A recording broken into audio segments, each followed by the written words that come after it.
नमस्कार साथियों, जय हिंद, जय भारत, जय बीपी सिंह, जय अहिल्याबाई होलकर, जय सनातन और जय हिंदुस्तान आज़ाद मंच। मैं अपने कन्नौज जनपद और कन्नौज लोकसभा की सभी देवतुल्य जनता के चरणों में वंदन, अभिनंदन एवं नतमस्तक होकर के प्रणाम करता हूँ। साथियों, पिछले कुछ समय से मैं एक मुहिम चला रहा हूँ, अन्याय के खिलाफ न्याय की मुहिम, अधर्म के खिलाफ धर्म की मुहिम और एक निर्भय, भय मुक्त, अपराध मुक्त, माफिया मुक्त, जंगल राज मुक्त, बलात्कार मुक्त, समृद्ध भारत, समृद्ध उत्तर प्रदेश की एक हम मुहिम चला रहे हैं, जिसमें कि आप सबको पता है कि जातिवादी मानसिकता के लोगों ने, जातिवादी लोगों ने जातियों में आपस में जातियों को बांट करके अपनी राजनीतिक रोटियां सेकीं और ज़रूरत पड़ने पे जाति के नेताओं की उन्होंने जब जब उनको ज़रूरत पड़ी तो उन्होंने उन जातियों के नेताओं की हत्याएं कराईं। इस फैलिस्ट में उत्तर प्रदेश की राजनीति में 1967 में एक नाम आया था मुलायम सिंह यादव। वो मुलायम सिंह यादव जिसके पास सिर्फ एक धोती और एक कुर्ता हुआ करता था, वो मुलायम सिंह यादव जो है जिसके पास 250 रुपये जमानत राशि चुनाव की जमा करने की नहीं होती थी, उस मुलायम सिंह यादव को इटावा के अंदर एक गड़रिया समाज के व्यक्ति ने 100 बीघा अपनी ज़मीन बेच करके चुनाव लड़ाया और विधायक बनाया। उसके बाद पूरे ओबीसी समाज में सबसे प्रथम दृष्टता अगर कोई इस यादव समाज के साथ और मुलायम सिंह के साथ अगर कोई खड़ा हुआ था तो वो सिर्फ और सिर्फ गड़रिया समाज था, जिसने मुलायम सिंह को मंत्री से लेकर के और मुख्यमंत्री तक बनाने के साथ साथ उनके बेटे अखिलेश यादव को सांसद से बना करके मुख्यमंत्री बनाने तक, और यहाँ तक कि जो समाजवादी पार्टी 2022 तक सिर्फ एक छोटी पार्टी बन के रह गई थी, 2024 में उसको 37 सांसद अगर कोई देने वाला है वो गड़रिया समाज देने वाला है, जिसने समाजवादी पार्टी को यहाँ तक पहुँचाया। उस समाजवादी पार्टी के मुखिया सबसे पहले वो मुलायम सिंह यादव जो कि पूरे ओबीसी के लिए गद्दार, उस मुलायम सिंह यादव ने स्वर्गीय बीपी सिंह जिन्होंने हमारे लिए बाबा साहब के बाद अगर संविधान की बात करें तो अगर हमारे लिए किसी ने कोई काम किया है, ओबीसी के लिए अगर किसी ने काम किया है और प्रभु राम के बाद अगर किसी ने अपने व्यक्तित्व पे, अपने वचन पे अगर कोई व्यक्ति रहा है तो वो सिर्फ और सिर्फ परम श्रद्धेय आदरणीय बीपी सिंह रहे हैं, जिन्होंने अपना वचन निभाने के लिए उन्हें रघुकुल रीत सदा चली आई, प्राण जाए पर वचन न जाई की स्तुति को, दोहे को निर्वहन करते हुए माननीय परम श्रद्धेय ठाकुर बीपी सिंह ने सत्ता पे लात मार दी और सरकार गिरा दी, लेकिन ओबीसी को उनका हक और सम्मान दिया। उनके हक और सम्मान को मुलायम सिंह यादव ने, जो कि एक चतुर, दुष्ट और धूर्त नेता ने, सबसे पहले ओबीसी का हक खाया और उस 27% के ओबीसी के हक को सिर्फ 15% सिर्फ और सिर्फ अपने जातिवादी यादव समाज और सैफई खानदान में बांटा। ये मुलायम सिंह की सोच थी। उसके बाद मुलायम सिंह ने कई समय समय पर नेताओं को मरवाया, जिसमें अगर ओबीसी में अगर गड़रिया समाज की बात करोगे तो स्वर्गीय भागवत पाल की राजनीतिक हत्या करने वाला अगर कोई व्यक्ति था तो वो ये ओबीसी गद्दार मुलायम सिंह यादव था। समाजवादी पार्टी का मुखिया मुलायम सिंह यादव था, समाजवादी पार्टी थी। उसके बाद इसी मुलायम सिंह यादव ने डॉक्टर भारत सिंह बघेल का साथ लेकर के ये कहा कि तुम्हें सत्ता में गठबंधन में रखेंगे, और जब गठबंधन का समय आया तो जब डॉक्टर भारत सिंह बघेल जी के, स्वर्गीय डॉक्टर भारत सिंह बघेल जी के जब पदाधिकारी लोग लखनऊ में इनसे गठबंधन की बात करने गए, टीम के लोग गए, तो इसी रामगोपाल यादव ने उन लोगों को भगा दिया था। यही रामगोपाल यादव जो आज राज्यसभा सांसद है, समाजवादी पार्टी का प्रधान महासचिव है। उसके बाद जब गड़दिया समाज की एक बार फिर राजनीति बढ़ी, हमारे आजीवन विधायक, हमारे प्रेरणा स्रोत, हमारे माथे का ताज स्वर्गीय राजू पाल ने जब जिस समय अतीक अहमद, मुख्तार अंसारी के नाम से माया और मुलायम जी को भी डरते थे, उस दौर में हमारे शेरे हिंद राजू पाल ने अतीक अहमद के भाई को चुनाव में जब हरवाया तो इस मुलायम सिंह यादव को लग गया कि अब जब ये अतीक अहमद के खौफ में अतीक अहमद को हरा सकता है तो ये कल हमारी सत्ता और हमारे लिए काल बन सकता है। तो उस मुलायम सिंह यादव ने, आज मैं पूरी जिम्मेदारी के साथ, ये मैं वीडियो में पूरी जिम्मेदारी के साथ कहता हूँ कि उस मुलायम सिंह यादव ने पाकिस्तान से और आईएसआई के माध्यम से, पाकिस्तान, फिर मैं जिम्मेदारी के साथ कह रहा हूँ, पाकिस्तान और आईएसआई के माध्यम से अतीक अहमद से मिलकर के इस्लामाबाद पाकिस्तान से AK-47 मंगवाकर राजू पाल की जो है हत्या कराई, जिसमें सीधे सीधे, क्योंकि उस समय मुख्यमंत्री मुलायम सिंह था तो उसका नाम FIR में नहीं आ सकता है, तो मुलायम सिंह यादव पाकिस्तान और ISI के साथ मिलकर के और अतीक अहमद के साथ मिलकर के राजू पाल की दिन दहाड़े चौराहे पे 19 गोलियां मारी चौराहे पे। और तब भी राजू पाल जब नहीं मरे तो स्वरूप रानी हॉस्पिटल में जब भर्ती हुए तो वहां का CMO फोन करके अतीक को बोलता है कि अभी जिंदा है, तो 6 गोली राजू पाल को वार्ड के अंदर मारी जाती हैं, हॉस्पिटल के अंदर। ये मुलायम सिंह का था। और उसके बाद, अगर मेरा सवाल जायज नहीं है तो मैं ये पूछना चाहता हूं कि मुलायम सिंह यादव ने राजू पाल की बॉडी जो है उनके परिवार को क्यों नहीं दी? क्या ऐसी वो आ गई थी कि बॉडी अंतिम दर्शन करने का हक पूरे परिवार को है? इसके बाद मैं आपको जिम्मेदारी के साथ एक बात और कह देना चाहता हूं, आज तक इन्वेस्टिगेशन में जो राजू पाल की इन्वेस्टिगेशन हुई है, उस इन्वेस्टिगेशन में उत्तर प्रदेश शासन, जो मुलायम सिंह का शासन था, उस उत्तर प्रदेश मुलायम सिंह के शासन ने वो AK-47 बरामद नहीं कर पाई। मैं ये पूछता हूं कि वो AK-47 कहाँ है? सैफई खानदान के किस घर में, किस कमरे में वो AK-47 रखी है?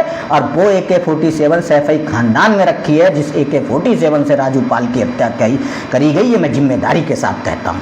इसके साथ उसके बाद इसी अखिलेश यादव ने जब पूरा हरदोई सुभाष पाल को विधायक बनाना चाहता था तो इसी अखिलेश यादव ने सुभाष पाल की टिकट काट के राजनीतिक हत्या की। और जब राजू पाल जी ये कहने गए वहां पे पार्टी कार्यालय पे, तो ये मुलायम सिंह, अखिलेश यादव के शब्द जो ये लोग कह रहे हैं मुझसे भाषा, अभद्र भाषा, ये 2 टके का अनिल पाल जो कह रहा है अभद्र भाषा, ये 2 टके का अंशु पाल जो कह रहा है अभद्र भाषा। आज मैं बताता हूँ अखिलेश यादव ने क्या कहा। वहाँ राजा राम पाल भी थे, वहाँ पे समाज के और भी लोग थे। तो जब राजा राम थे तो अखिलेश बोला कि बताइए पाल साहब क्या काम है?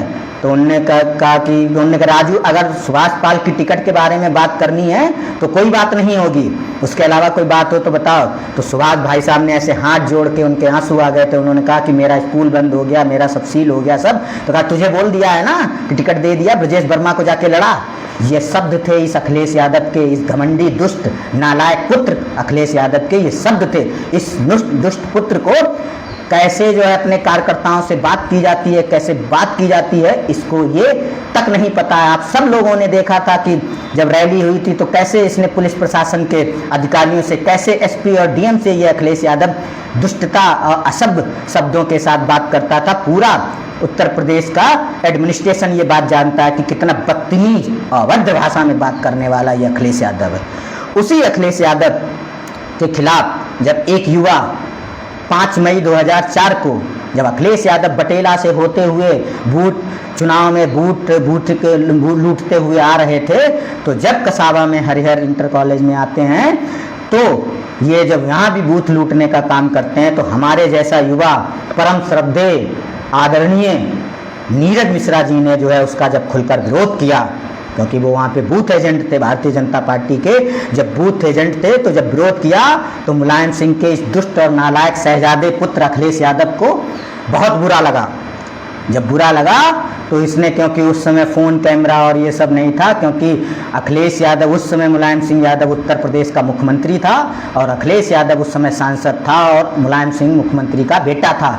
तो इस अखिलेश यादव ने भरे मंच से वहाँ पे ये कहा लोगों के बीच में, आज भी सैकड़ों लोग वहाँ हैं, कि मुझे इस नीरज मिश्रा का सर चाहिए लखनऊ में। और 5 तारीख को, अगले 6 तारीख को, 6 मई 2004 को परम श्रद्धेय नीरज मिश्रा एक शहीद का सर जो है ब्रीफ केस में रखे जो है लखनऊ भिजवाया जाता है। सिर्फ मुलायम सिंह यादव ने अपने शहजादे बेटे को खुश करने के लिए ये काम कराया। और मैं पूरी जिम्मेदारी के साथ कहता हूं कि जब तक अखिलेश यादव के खिलाफ नीरज मिश्रा हत्याकांड में नाम दर्ज FIR दर्ज नहीं होगी, मैं भारतीय जनता पार्टी के पूर्व सांसद माननीय सुब्रत पाठक जी से, भारतीय जनता पार्टी के मंत्री माननीय असीम अरुण जी से, भारतीय जनता पार्टी के मैं विधायक अर्चना पांडे जी से, भारतीय जनता पार्टी के उप मुख्यमंत्री ब्रजेश पाठक जी से और ब्राह्मण समाज से ये निवेदन करना चाहता हूँ, ये मैं पूछना चाहता हूँ, उत्तर प्रदेश में जब बाबा जी अतीक अहमद को खत्म कर सकते हैं, उनके खिलाफ कार्रवाई हो सकता है, मैं माननीय प्रधानमंत्री, माननीय गृह मंत्री अमित शाह जी से ये पूछना चाहता हूँ, क्या भारतीय जनता पार्टी के एक जुझारू कार्यकर्ता को, एक शहीद कार्यकर्ता को जब उनकी ही सरकार में अगर न्याय नहीं मिलेगा तो कब न्याय मिलेगा? क्या भारतीय जनता पार्टी इस पे कोई स्टैंड लेगी? आखिर अखिलेश यादव के खिलाफ नीरज मिश्रा हत्याकांड में FIR, नाम दर्ज FIR क्यों नहीं हो रही है? आखिर नीरज मिश्रा हत्याकांड में अखिलेश यादव के खिलाफ CBI और इंटेलिजेंस की जांच क्यों नहीं हो रही? आखिर अखिलेश यादव के खिलाफ अभी तक आपराधिक मुकदमों के खिलाफ अखिलेश यादव के खिलाफ कार्रवाई क्यों नहीं हुई है? मैं भारतीय जनता पार्टी के केंद्रीय नेतृत्व, भारत सरकार, उत्तर प्रदेश सरकार, माननीय पूजनीय बाबा मुख्यमंत्री योगी आदित्यनाथ से ये सवाल करता हूं और कन्नौज के स्थानीय नेताओं से ये सवाल करता हूं कि जिस नीरज मिश्रा के 5 मई के मरने के बाद उनकी 6 मई को उनकी माता जी का जो है देहांत हो गया हो, मैं ऐसी माँ के चरणों में बारंबार नमन बंदन अभिनंदन करता हूँ जिसने एक वीर सपूत पैदा किया और इस अधर्मी दुष्ट पाखंडी सरकार के खिलाफ लड़के हमारा नीरज मिश्रा भाई, बड़ा भाई शहीद हो गया। लेकिन आज तक भारतीय जनता पार्टी नीरज मिश्रा को जो है शहीद का दर्जा नहीं दिलवा पाई। तो मेरा ये निवेदन है आप लोगों से, पूरे ब्राह्मण समाज से निवेदन है, और जो ब्राह्मण समाज अगर समाजवादी पार्टी में अगर काम कर रहा है, मैं उस ब्राह्मण समाज से पूछना चाहता हूं कि क्या आपके लिए नीरज मिश्रा के बलिदान का कोई मोल नहीं है? क्या नीरज मिश्रा की जो निशंद हत्या की गई, क्या उसका कोई अपराध नहीं है? क्या उसकी सजा अखिलेश यादव को नहीं मिलनी चाहिए? मैं पूरी जिम्मेदारी के साथ कहता हूं कि उस हत्याकांड में नवाब सिंह यादव और नवाब सिंह यादव के कुछ लोगों का हाथ था, और उस नवाब सिंह यादव ने जब नीरज मिश्रा का सर काट के जो है लखनऊ पहुंचाया था, उसके इनाम में नवाब सिंह यादव को निर्विरोध ब्लॉक प्रमुख कन्नौज में चुन के भेजा गया था। ये तोहफा दिया गया था नवाब सिंह को अखिलेश यादव की तरफ से। और मैं एक बात और आज बताना चाहता हूं, आप सब लोगों के माध्यम से ये निवेदन करना चाहता हूं, और वीडियो जहां तक जाए उनसे निवेदन करना चाहता हूं, जब तक अखिलेश यादव के खिलाफ नीरज मिश्रा हत्याकांड में नाम दर्ज FIR नहीं हो जाती, मुकेश देशबंधु ये लड़ाई लड़ता रहेगा। और जरूरत पड़ी तो आने वाले विधानसभा सत्र के दौरान विधानसभा के सामने आमरण अनशन तब तक दूंगा जब तक कि अखिलेश यादव के खिलाफ मुकदमा दर्ज नहीं हो जाता। जब तक नीरज मिश्रा हत्याकांड की दोबारा जांच होकर विवेचना नहीं हो जाती, तब तक मैं अखिलेश यादव के खिलाफ ये लड़ाई जारी रखूं। मैं पूछना चाहता हूं अखिलेश यादव से, और पूछना चाहता हूं उत्तर प्रदेश पुलिस प्रशासन से, और पूछना चाहता हूं माननीय सुप्रीम कोर्ट से, माननीय हाई कोर्ट से, माननीय कन्नौज न्यायालय से, कि आखिर आप लोगों ने ये क्वेश्चन मार्क क्यों नहीं लगाया कि आखिर सर कहां है? अगर सर है तो कहां गया?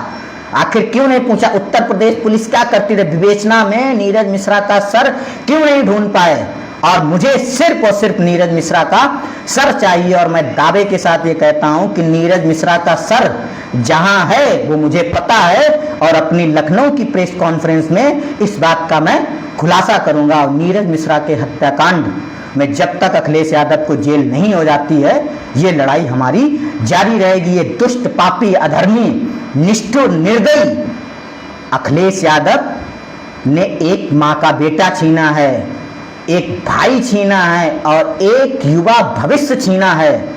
तो नीरज मिश्रा और राजू पाल ये हत्याएं सुनियोजित तरीके से साजिश और षड्यंत्र के तहत से पाकिस्तान आईएसआई में बैठे लोगों के माध्यम से क्रिएट की गई हत्याएं हैं, जिसमें समाजवादी पार्टी के मुखिया, ओबीसी गद्दार, नीच और नालायक नेता मुलायम सिंह यादव का पूर्ण हाथ था। इसके साथ साथ मैं कहना चाहता हूं कि हमारे खिलाफ नाजिम खान ने एक शिकायती पत्र जो है कन्नौज कोतवाली में दिया। तो नाजिम खान, आपको बता दूं, आपके ही कौम के व्यक्ति के साथ घटना घटी, आपने उसका मुद्दा नहीं उठाया, सिर्फ अखिलेश यादव में के यहाँ नंबर बढ़ाने के लिए मेरे खिलाफ शिकायती पत्र दी।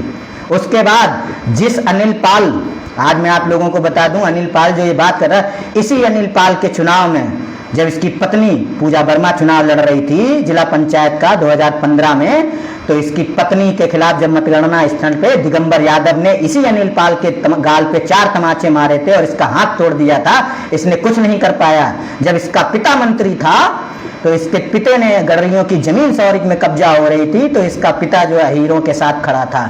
और इसका पिता जो है जब तक जो है मंत्री रहा तो उनका लेटर पैड और मोहर जो है दिगंबर यादव और इनका एक दत्तक पुत्र यादव था विजय बहादुर पाल का, उसके पास बना रहता था। और पूरे कन्नौज जानता है, पूरा प्रदेश जानता है कि इनके पिताजी कितने बड़े समाजवादी पार्टी के गुलाम थे। और जब राजू पाल की हत्या हुई थी, आज मैं आप लोगों को बता दूं, जब राजू पाल की हत्या हुई थी तो ये विधायक बन गए थे और विधायक थे। तो जब यहीं कन्नौज में जब समाज के लोग पूछते थे राजू पाल की हत्या मुलायम सिंह ने करवाई, तो विजय बहादुर पता क्या कहते थे कि जिधर जाओ उधर देखो राजू पाल की पूंछ निकल रही है, जिधर जाओ उधर देखो राजू पाल की पूंछ निकल रही। ये विजय बहादुर पाल के वर्ड थे। तुम हमारे खिलाफ बात करो। रही बात, सुन अनिल पाल, तू एसटीबीयू की बात कर रहा है, सुन, जो तू एसटीबीयू पढ़े, तेरे जैसे जाने कितने समाजवादी पार्टी गुंडों को सही कर दिया। और सुन, समाजवादी पार्टी और अहीरों की और यादवों की हमेशा से ये चाल रही कि जाति को जाति से लड़ाओ और राजनीति करो। तू मेरे खिलाफ देने आओ, तू भूल गया जब डिम्पल या जब अखिलेश यादव ने कहा था कि उमरदा में जो चुनाव मैनेजमेंट होना था, वोट खरीदना था सुब्रत पाठक के खिलाफ, तेरे पास पैसा नहीं था। और जब डिम्पल यादव का लैपटॉप और कार से पैसा चोरी हो गया था, तब जो है तुझे अखिलेश ने बोला था, नाराज थे जब डिम्पल यादव चुनाव हारी। 19 अगस्त 2019 से तुझे मैं चुनाव लड़ा रहा हूं और तू कह रहा है कि जब तेरे खिलाफ राजेश पाल, अंशु पाल, अनुराग बघेल, तमाम नेता जब चुनाव लड़ रहे थे, तब तो रोज मुझे 4-4 घंटे बात करके बात करता था। और 19 जनवरी 2019 को तूने रो के कहा भैया कि ये अंशु पाल और वो लोग वहां पड़े हैं, मुझे टिकट मिलेगा या नहीं मिलेगा। तब मैंने तुझसे कहा था कि जा, तुझे जो है 23 तारीख को एवी फॉर्म मिल जाएगा। भूल गया? अब भूल गया जब गुलामुद्दीन को लेकर के बाराबंकी की दरगाह पे चादर चढ़ाने जा रहा था। आज तू, अरे कम से कम समाजवादी पार्टी के डीएनए में झूठ बोलना है तो कम से कम अपने इंस्टीट्यूट का तो कम से कम सम्मान रख लेता, अपने बाप का तो सम्मान रख लेता, जाति का तो सम्मान रख लेता। और सुन अनिल पाल, समाजवादी पार्टी और अखिलेश यादव इतना डरा हुआ है, समाजवादी पार्टी के 37 सांसद, 111 विधायक, सारे एमएलसी और सारे राज्यसभा, अब पूरे उत्तर प्रदेश की समाजवादी पार्टी को ये चैलेंज करता हूं कि वो अगर चाहें, अगर उनमें दम है तो वो मुकेश देशबंधु के खिलाफ मुकदमा दर्ज करा के दिखाएं। वो मुकेश देशबंधु के खिलाफ पूरी समाजवादी पार्टी, अरे भाई समाजवादी पार्टी की दम थी तो कलीम खां को अपने लेटर पैड पे, जिला अध्यक्ष के लेटर पैड पे मुकेश देशबंधु के खिलाफ जो है शिकायती पत्र पुलिस में देना चाहिए था और एफआईआर दर्ज करानी चाहिए थी। लेकिन तुम तो गीदड़ निकले यार, पूरे सपाई गीदड़ निकले। एक मेरे नाम है सांसद हूं, ना मैं विधायक हूं, सिर्फ एक आम आदमी हूं, सिर्फ एक आम भारतीय नागरिक हूं जिसने इनके गुंडा राज, भ्रष्टाचार, इनके बलात्कार और इनकी गुंडई और दबंगई को एक्सपोज किया है, इनके द्वारा किए गए कुकर्मों को एक्सपोज किया है। उसके खिलाफ, हमारे ही खिलाफ जाति से जाति लड़ा रहे हो अखिलेश यादव। सुन अखिलेश यादव नीच, तू तो जिस अखिलेश यादव ने अपने बाप को धक्का दिया हो, अपने बाप का भरे मंच पे अपमान किया हो, जिस दुष्ट नालायक अखिलेश यादव ने अपने पिता का अपमान किया हो, जो दुष्ट नालायक नीचे गिरे हुए अखिलेश यादव ने, जिस शिवपाल सिंह यादव ने पूरी समाजवादी पार्टी बनाई, भरे मंच में जिस शिवपाल सिंह यादव को धक्का दिया हो, वो अखिलेश यादव संस्कारी कैसे हो सकता है और संस्कार मिलेंगे कैसे जब उसका बाप ही जो है गुंडा माफिया था, तो संस्कार कहाँ से आएंगे। मैं पूरी जिम्मेदारी के साथ ये कहता हूँ कि राजू पाल की हत्या मुलायम सिंह यादव ने की है, मुलायम सिंह यादव ने की है, मुलायम सिंह यादव ने की है पाकिस्तान आईएसआई के साथ मिलकर, AK-47 पाकिस्तान से आतंकवादियों के साथ मिलकर के राजू पाल की हत्या की है। और अखिलेश यादव ने नीरज मिश्रा की हत्या की है, नीरज मिश्रा की हत्या की है, नीरज मिश्रा की हत्या की है। मैं पूरे जिम्मेदारी के साथ कहता हूं। और ये लड़ाई के लिए अब मैं प्रदेश स्तर पे इसके खिलाफ बड़ी एक मुहिम चलाऊंगा। और जब तक अखिलेश यादव के खिलाफ नीरज मिश्रा हत्याकांड में सीबीआई जांच का आदेश भारत सरकार नहीं कर देती है, आने वाले दिनों में इसकी रणनीति बना के आमरण अनशन करेंगे। और सदन के बाहर जब सदन चलेगा, उत्तर प्रदेश का सदन चलेगा, तो सदन के बाहर अखिलेश यादव के खिलाफ सीबीआई जांच और इसके लिए आमरण अनशन करूंगा। ये मैं आज जिम्मेदारी के साथ कह रहा हूं। और इसके साथ समाजवादी पार्टी के उत्तर प्रदेश के 37 सांसद, 111 विधायकों, उनके MLC और राज्यसभा सांसदों और उनके पूरे प्रदेश के पदाधिकारियों को मैं चुनौती देता हूं कि अगर तुम्हारी औकात है, सफाई गीदड़ों की औकात है, सफाई गुंडों की औकात है, सफाई माफियाओं की औकात है, तो मुकेश देशबंधु के खिलाफ मुकदमा दर्ज करके दिखाओ। ये मेरा तुम्हें खुली चुनौती है। अगर तुम मुकेश देशबंधु के खिलाफ नहीं अगर मुकदमा दर्ज करा सकते हो, तो इसके मतलब मान लें कि तुम सत्ता की नोक पे, सत्ता के दम पे सिर्फ गरीब, मजलूम, बेसहारा लोगों को, किसानों को, बेसहारा महिलाओं को ही सिर्फ जो है अपना टारगेट बना सकते हो। लेकिन एक दमदार व्यक्ति के सामने तुम सिर्फ एक गीदड़ हो और गीदड़ के अलावा कुछ नहीं हो। समाजवादी पार्टी के सारे पदाधिकारी, सांसद, विधायक सिर्फ गीदड़ हैं जो एक छोटे से आदमी के खिलाफ FIR दर्ज नहीं करा पा रहे हैं। मेरा चैलेंज है, आप FIR दर्ज करा के दिखाइए। और नीरज मिश्रा हत्याकांड में मैं पूरे भारतीय जनता पार्टी, उत्तर प्रदेश की पूरे भारतीय जनता पार्टी और भारत सरकार और उत्तर प्रदेश से ये कहना चाहता हूं कि या तो आप नीरज मिश्रा के खिलाफ, नीरज मिश्रा की इस लड़ाई में अखिलेश यादव के खिलाफ मुकदमा दर्ज करके सीबीआई जांच का आदेश पारित करिए, और नहीं तो मुकेश देशबंधु विधानसभा सत्र के सामने जो है नीरज मिश्रा हत्याकांड के लिए आमरण अनशन देगा, और जिसका जिम्मेदार भारत सरकार और उत्तर प्रदेश सरकार होगा। और मैं एक बार पुनः अपने बड़े भाई, हमारे कन्नौज की भूमि का खून, मिट्टी, माननीय मुनीश मिश्रा जी के माध्यम से मैं दादा आपको ये विश्वास दिलाता हूं कि जब तक हमारे बड़े भाई नीरज मिश्रा जी को उनके जघन्य अपराध और उनके शहीद होने का अगर उनको हक और सम्मान नहीं मिल जाएगा, तब तक ये मुकेश देशबंधु हिंदुस्तान आज़ाद मंच ये लड़ाई पूरी निष्ठा, ईमानदारी के साथ, और इसके लिए जितनी बड़ी कुर्बानी देनी पड़े, जितने मुकदमे झेलने पड़े, और अगर समाजवादी पार्टी के गुंडे अगर मुकेश देशबंधु को गोली मारने के लिए भी आते हैं तो छाती पे गोली खाएगा। दूसरा जो है नीरज मिश्रा बनके मुकेश मिश्रा जो है शहीद होकर के जाएगा, लेकिन अखिलेश यादव और सैफई खानदान के अस्तित्व को नष्ट करके जाएंगे। और नीरज मिश्रा को उनका हक और सम्मान दिलाने के लिए हम पूरी तरह हर तरीके से मेहनत करेंगे। मैं समाजवादी पार्टी के कन्नौज लोगों को कहना चाहता हूं, कलीम खां, क्या तुम्हारी इतनी भी औकात नहीं थी कि अपने लेटर पैड पे मुकेश देशबंधु के खिलाफ शिकायत कर पाते? क्या समाजवादी पार्टी के सांसद विधायकों की इतनी औकात नहीं है कि वो अपने लेटर पैड पे लिख करके जो है मुकेश देशबंधु के खिलाफ शिकायत दर्ज कर पाए, मुकदमा दर्ज कर पाए? तुम सारे के सारे मिलके, स्वयं अखिलेश यादव भी मिलकर के मुकेश देशबंधु का बाल बांका नहीं कर पाओगे। इसी के साथ नीरज मिश्रा और राजू पाल हत्याकांड को उनको न्याय दिलाने के लिए, और मेरा सिर्फ सवाल है, राजू पाल को न्याय मिला है, माननीय हमारे पूजनीय योगी आदित्यनाथ जी ने न्याय दिया है, लेकिन अभी भी उसमें एक सवाल बाकी है कि वो AK-47 कहाँ है, वो AK-47 कहाँ से आई, कैसे आई, और वो AK-47 कहाँ है, आज तक पता नहीं चला है। तो मेरा ये निवेदन है कि उत्तर प्रदेश सरकार जिस AK-47 से राजू पाल की हत्या हुई थी, वो AK-47 ढूंढ के लाए। मेरी उत्तर प्रदेश सरकार से विनती है, भारत सरकार से विनती है कि राजू माननीय परम श्रद्धेय शहीद नीरज मिश्रा का सर कहाँ है, ये ढूंढ के लाए। और जब तक नीरज मिश्रा का सर और राजू पाल को गोलियों से भूनने वाली AK-47 नहीं मिल जाती, मेरी ये लड़ाई अखिलेश यादव, दुष्ट अखिलेश यादव, अधर्मी पापी अखिलेश यादव के खिलाफ जारी रहेगी। और यदि BNS में किसी भी धारा में, किसी भी सेक्शन में दुष्ट, नालायक, अपराधी और पापी के लिए अगर सेक्शन बनता है तो मैं वो मुकदमा झेलने के लिए तैयार हूं, लेकिन उससे पहले इस अखिलेश यादव के खिलाफ चोर, गजेड़ी, टकला, नशेड़ी बाबा, गांजा का सेवन करने वाला बाबा जैसे शब्द बोलने के लिए इस अखिलेश यादव के खिलाफ भी उत्तर प्रदेश सरकार को मुकदमा दर्ज करना होगा।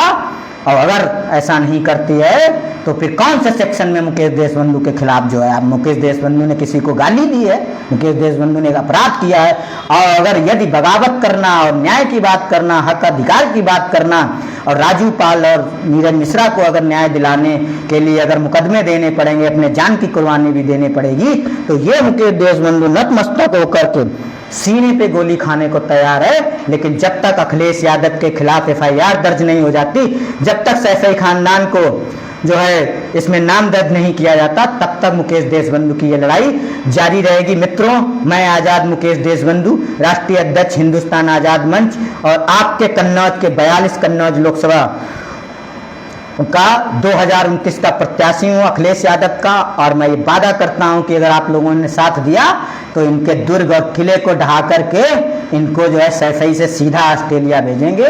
ये मेरी कन्नौज के देवतुल जनता से प्रार्थना है और अपील भी है। आज नीरज मिश्रा के इस केस में मुझे आप सब लोगों का सहयोग और समर्थन चाहिए। और इसी के साथ समाजवादी पार्टी के गीदड़ों, समाजवादी पार्टी के कुत्तों, भौंकने वालों, तुम मुकेश देशबंधु का बाल बांका नहीं कर सकते हो। अगर दम है अखिलेश यादव की तो लोकसभा में मेरे खिलाफ सदन में आवाज उठाएं और मुकदमा दर्ज कराएं। अगर दम है अखिलेश यादव को तो अपने नेता प्रतिपक्ष को बोलें मुकेश देशबंधु के खिलाफ विधानसभा में आवाज उठा के मुकदमा पर दर्ज कराएं। अगर दम है अखिलेश यादव को तो अपने प्रवक्ताओं को बोलें कि मुकेश देशबंधु के खिलाफ जो है मुकदमा दर्ज कराएं। अगर दम है अखिलेश यादव की समाजवादी पार्टी के गीदड़ों में अगर दम है तो मुकेश देशबंधु के खिलाफ जिलों में मुकदमा दर्ज करके दिखाओ कि मेरा तुम्हें चुनौती है समाजवादी पार्टी के गुंडों। जय हिंद, जय भारत। और मैं न्याय करने वाली देवी, तलवार की नोक पे होलकर साम्राज्य की स्थापना करने वाले मल्हार राव होलकर का खून हूँ, वंशज हूँ। और न्याय करने वाली देवी पुण्य श्लोक लोक माता अहिल्याबाई होलकर जी का वंशज हूँ। मैं तुमसे डरने वाला नहीं, झुकने वाला नहीं। और मैं राजू पाल भी नहीं हूँ जिसे तुम धोखे से मार लोगे, जिसे तुम अनिल पाल, रंजीत पाल, अंशु पाल या किसी भी पाल का प्रयोग करके मुकेश देशबंधु को मार दोगे। तो ये सपना मत देखना अखिलेश यादव, क्योंकि ये मुकेश देशबंधु समाजवादी पार्टी के लिए और सैफई खानदान का अस्तित्व खत्म करने के लिए और उत्तर प्रदेश से समाजवादी पार्टी मुक्त उत्तर प्रदेश बनाने के लिए हर संभव संघर्ष करेगा और तुम्हें उत्तर प्रदेश से मुक्त करके भेजेगा। ये मेरा संकल्प है। ये मैं जल लेकर के संकल्प लेता हूं कि जब तक सैफई खानदान, अखिलेश यादव और समाजवादी पार्टी को उत्तर प्रदेश से मुक्त नहीं कर देंगे, इनको अस्तित्व को खत्म नहीं कर देंगे, तब तक ये मेरी लड़ाई जारी रहेगी। जय हिंद, जय भारत, जय VP सिंह, जय गडरिया समाज, जय अहिल्याबाई होलकर, जय हिंदुस्तान आजाद मंच, जय अखंड भारत, जय हिंदुस्तान, जय हिंद, इंकलाब जिंदाबाद।